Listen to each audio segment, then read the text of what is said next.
Hi friends, welcome to పెండమ్స్ కిచెన్లో ఈరోజు వీడియోలో రోడ్ సైడు బండి మీద అమ్మే చల్ల పునుగుల్ని ఇంట్లోనే ఎలా తయారు చేసుకోవచ్చో చూపించబోతున్నాను.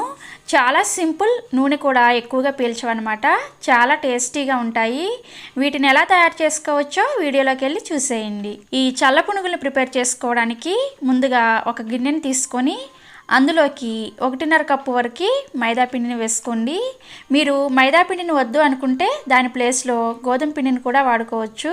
ఇలా మైదా పిండిని గిన్నెలోకి వేసుకున్న తర్వాత ఇందాక ఏ కప్పుతో అయితే మైదా పిండిని తీసుకుంటారో అదే కప్పుతో 1.5 కప్పుల మైదా పిండికి 3/4 కప్పు వరకు పెరుగును వేసుకోండి. మీరు వీలైనంత వరకు ఇక్కడ పుల్లటి పెరుగును తీసుకోండి. అప్పుడు ఈ చల్ల పునుగులు అనేవి చాలా టేస్టీగా ఉంటాయి అండ్ చక్కగా పొంగుతాయి కూడా. ఒకవేళ మీ దగ్గర పుల్లటి పెరుగు లేకపోతే నార్మల్ పెరుగునైనా కానీ వేసుకోండి. తర్వాత ఇందులోకి మీ రుచికి తగినంత ఉప్పును వేసుకోండి. తర్వాత 1 టీ స్పూన్ అంత జీలకర్రని కూడా వేసుకోండి. తర్వాత ఒక 2 చిటికెళ్ళు లేదంటే ఒక 1/4 టీ స్పూన్ అంతా వంట సోడాని వేసుకోండి. ఇలా అన్నింటినీ వేసుకున్న తర్వాత ఫస్ట్ ఈ పెరుగంతా కూడా ఈ పిండిలో కలిసేటట్లు కలుపుకోండి. ముందు ఈ విధంగా చక్కగా అంతా కలిసేటట్లు కలుపుకోండి. ఇలా కలుపుకున్న తర్వాత ఇందులోకి కొద్దిగా నీళ్ళను పోసుకుంటూ పిండిని నేను మీకు కన్సిస్టెన్సీ అనేది లాస్ట్లో చూపిస్తాను. నీళ్ళు అనేవి ఎక్కువ పట్టవన్నమాట. 1/4 కప్పు కన్నా అస్సలు నీళ్ళు ఎక్కువ పట్టవు. చూసుకుంటూ కలుపుకోండి. నీళ్ళు ఒకేసారి ఎక్కువగా పోసేసారంటే పిండి లూజ్ అయిపోతుంది. తర్వాత పునుగులు అనేవి నూనెను పీల్చేసుకుంటాయి అండ్ షేప్ కూడా అంత చక్కగా రావన్నమాట. కాబట్టి కన్సిస్టెన్సీ అనేది చాలా ఇంపార్టెంట్. ఎక్కువ నీళ్ళను పోసుకొని కలుపుకోవద్దు. అవసరం పడితే కొద్దిగా మజ్జిగ నీళ్ళనైనా పోసుకొని కలుపుకోవచ్చు. సో ఇక్కడ నేను మీకు కన్సిస్టెన్సీ చూపిస్తున్నాను చూడండి. పిండి కలిపిన తర్వాత ఈ విధంగా కలుపుకోవాలి. ఇలా కలుపుకుంటే సరిపోతుంది. ఇలా కలుపుకున్న తర్వాత పిండిని ఒక 2 నిమిషాల పాటు ఈ వీడియోలో చూపిస్తున్న విధంగా ఇలా బాగా బీట్ చేసుకోండి. ఇలా చేయడం వలన మీకు పునుగులు అనేవి చక్కగా పొంగుతాయి. ఇలా ఒక 2 నిమిషాల పాటు బీట్ చేసుకున్న తర్వాత దీని మీద ఒక మూతను పెట్టేసుకొని 1 గంట నుంచి 2 గంటల పాటు పక్కన పెట్టుకోండి. మీకు వీలైతే 3-4 గంటలు పక్కన పెట్టుకున్నా కూడా టేస్ట్ చాలా బాగుంటాయి. ఒకవేళ మీరు పుల్లటి పెరుగుని తీసుకోకపోయినా పర్లేదని చెప్పాను కదా. పుల్లటి పెరుగు కాకుండా అంటే ఫ్రెష్ పెరుగు తీసుకున్న వాళ్ళైతే ఒక 3-4 గంటలు పక్కన పెట్టేసుకోండి. ఇంకా పులిసి ఈ పునుగులు అనేవి చాలా టేస్టీగా వస్తాయి. సో ఇలా పిండిని కలుపుకున్న తర్వాత దీని మీద ఒక మూతను పెట్టేసి 1 గంట నుంచి 2 గంటల పాటు పక్కన పెట్టేసుకోండి. ఇక్కడ నేను గంట సేపు పిండిని పులియబెట్టిన తర్వాత చట్నీని ఎలా తయారు చేసుకోవాలో చూపించబోతున్నాను. చాలా సింపుల్ ఈ చట్నీ. జస్ట్ 2 నిమిషాల్లో ప్రిపేర్ చేసుకోవచ్చు. పెద్దగా టైం కూడా పట్టదు అండ్ ఈ చట్నీ చాలా పలుచగా ఉండి ఈ చల్ల పునుగులకి మంచి టేస్ట్ని ఇస్తుంది. ఈ రెండింటి కాంబినేషన్లో ఒకసారి ట్రై చేసి చూడండి, చాలా టేస్టీగా ఉంటాయి. సో ఈ చట్నీని ప్రిపేర్ చేసుకోవడానికి ముందుగా ఒక మిక్సీ జార్ని తీసుకొని అందులోకి ఒక 1/2 కప్పు వరకు పుట్నాల పప్పును వేసుకోండి. ఇలా పుట్నాలను వేసుకున్న తర్వాత ఇందులోకి మీరు తినే ఘాటుకు తగినంత పచ్చిమిర్చిని వేసుకోండి. ఇక్కడ నేనైతే ఒక 5 నుంచి 6 పచ్చిమిర్చిని వేసాను. తర్వాత ఇందులోకి మీ రుచికి తగినంత ఉప్పును వేసుకోండి. ఇక్కడ నేను ఒక 3/4 టీ స్పూన్ అంత వేసాను. సో ఇలా అన్నీ వేసుకున్న తర్వాత ఇంకేం చేయాల్సిన అవసరం లేదు. దీన్ని ఫస్ట్ ఒకసారి బ్లెండ్ చేసేసుకోండి. ఈ ఫైన్గా బ్లెండ్ చేసుకోవాల్సిన అవసరం ఏం లేదు, రఫ్గా బ్లెండ్ చేసేసుకోండి. తర్వాత ఇందులోకి సరిపడినన్ని నీళ్ళను పోసుకొని దీన్ని జారుగా ప్రిపేర్ చేసుకోవాలన్నమాట.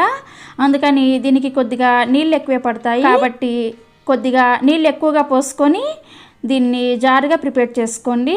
అప్పుడే ఈ జారుడు చట్నీ చల్ల పునుగుల్లోకి మంచి టేస్టీ అండ్ మంచి కాంబినేషన్ కూడా. ఇప్పుడు దీన్ని ఒకసారి బాగా బ్లెండ్ చేసుకోండి. మొత్తం ఫైన్గా పేస్ట్ అయ్యేంత వరకు గ్రైండ్ చేసుకోవాలి.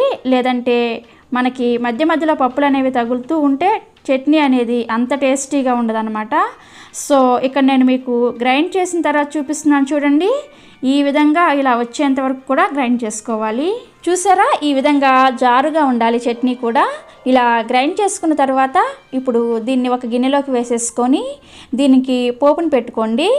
పోపును పెట్టుకోవడానికి స్టవ్ మీద ఇలా ఒక చిన్న ప్యాన్ని పెట్టుకొని అందులోకి 1 టీ స్పూన్ అంతా నూనెను వేసుకోండి. నూనె కూడా ఎక్కువ పట్టదనమాట, జస్ట్ 1 టీ స్పూన్ వేసుకోండి. ఇప్పుడు ఈ నూనె అనేది కొద్దిగా కాగిన తర్వాత ఇప్పుడు ఇందులోకి ఒక హాఫ్ టీ స్పూన్ అంతా మినపగుళ్ళను వేసుకోండి. తర్వాత ఒక పావు టీ స్పూన్ అంతా ఆవాలను వేసుకోండి. తర్వాత కొద్దిగా జీలకర్ర వేసుకోండి. జీలకర్ర అనేది ఎక్కువగా వేసుకోవద్దు, కొద్దిగా వేసుకుంటే సరిపోతుంది.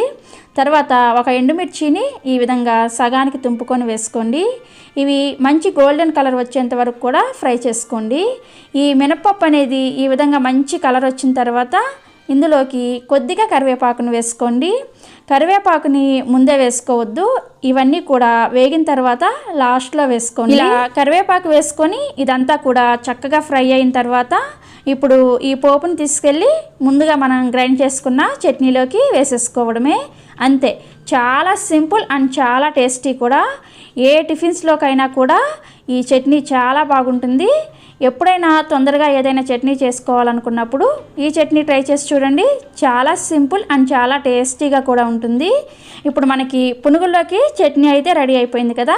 ఇప్పుడు పునుగుల్ని ఎలా వేసుకోవాలో చూపిస్తాను. సో పునుగులకి పిండిని 1 గంట సేపు పక్కన పెట్టుకోవాలని చెప్పాను కదా. నానిన తర్వాత నేను మీకు పిండి అనేది చూపిస్తున్నాను. మరలా ఒకసారి కలుపుకోండి చేత్తో. కలుపుకున్న తర్వాత స్టవ్ మీద బాండీలో డీప్ ఫ్రైకి సరిపడా నూనెని పోసుకోండి. నూనె అనేది బాగా కాగాల్సిన అవసరం లేదు. మనం డీప్ ఫ్రై ఐటమ్స్కి ఎలా అయితే వేడి చేసుకుంటామో ఆ వేడి ఉంటే సరిపోతుంది. నూనె అనేది కాగిన తర్వాత ఇప్పుడు నేను మీకు పునుగులు అనేవి ఎలా వేసుకోవాలో చూపిస్తాను. ఫస్ట్ చాలా చిన్నగా పిండిని తీసుకోవాలి. ఎక్కువ పిండిని తీసుకున్నారంటే మీకు అవి చల్ల పునుగుల్లాగా ఉండవన్నమాట. మైసూర్ బజ్జీ అయిపోతుంది, బోండా ఉంటుంది కదా అలా అయిపోతుంది. కాబట్టి ఇక్కడ నేను చూపిస్తున్న విధంగా ఇలా సైడ్ నుంచి పిండిని తీసుకొని ఇలా కొద్దిగా పిండిని వేసుకోండి. ఇవి పైకి పొంగిన తర్వాత కొద్దిగా పెద్దగా వచ్చేస్తాయి. చూసారా, మీరు కొంచెం పిండిని వేసినా కూడా చక్కగా పైకి పొంగి చాలా లావుగా వస్తాయన్నమాట. సో ఇలా కొద్దిగా పిండిని వేసుకుంటూ ఇవి మంచి గోల్డెన్ కలర్ వచ్చే వరకు ఫ్రై చేసుకోవాలి. ఇలా పునుగులన్నీ వేసుకున్న తర్వాత ఈ పునుగులు అనేవి అటు ఇటు తిరగవన్నమాట. ఒకవైపు బాగా కాలి ఒకవైపు తెల్లగా ఉంటాయి. అలా కాకుండా ఇలా గరిటెని తీసుకొని పైన ఇలా అంటూ ఉన్నారంటే చక్కగా అన్ని వైపులు కూడా ఈవెన్గా ఫ్రై అవుతాయి. ఇక్కడ నేను మీకు అన్ని చక్కగా ఫ్రై చేసిన తర్వాత చూపిస్తున్నాను చూడండి. ఈ విధంగా ఫ్రై చేసుకుంటే సరిపోతుంది. చూసారా ఎంత బ్యూటిఫుల్గా ఉన్నాయి పునుగులు. చూడడానికే కాదు తినడానికి కూడా అంతే బాగుంటాయి. ఇంకెప్పుడు బయట కొనుక్కోరనమాట. ఇలా వేడివేడిగా సర్వ్ చేసుకొని మనం ప్రిపేర్ చేసుకున్న చట్నీలో ముంచుకొని మధ్యలో ఉల్లిపాయ ముక్కలు నంచుకొని తింటూ ఉంటే అబ్బా ఆ టేస్టే వేరబ్బా, చాలా రుచిగా ఉంటుంది. ఒకసారి ట్రై చేయండి. ట్రై చేసిన తర్వాత మీకు ఎలా వచ్చిందో కూడా కింద కామెంట్ సెక్షన్లో కామెంట్ చేసి చెప్పండి. ఇదే విధంగా మిగతా అంతా పిండితో కూడా పునుగులను వేసేసుకోవడమే. ఇక్కడ నేను అన్ని పునుగులను వేసిన తర్వాత చూపిస్తున్నాను చూసారా, చాలా టేస్టీగా ఉంటాయి. మీకు ఈ వీడియో నచ్చిందని అనుకుంటున్నాను. నచ్చినట్లయితే ఈ వీడియోని లైక్ చేయండి అండ్ మీ ఫ్రెండ్స్కి రిలేటివ్స్ కూడా షేర్ చేయండి. మరిన్ని ఎమ్మీ అండ్ టేస్టీ రెసిపీస్ కోసం పెండెమ్స్ కిచెన్ని సబ్స్క్రైబ్ చేసుకోండి అండ్ పక్కనే వచ్చిన గంటను కూడా నొక్కండి. Thanks for watching.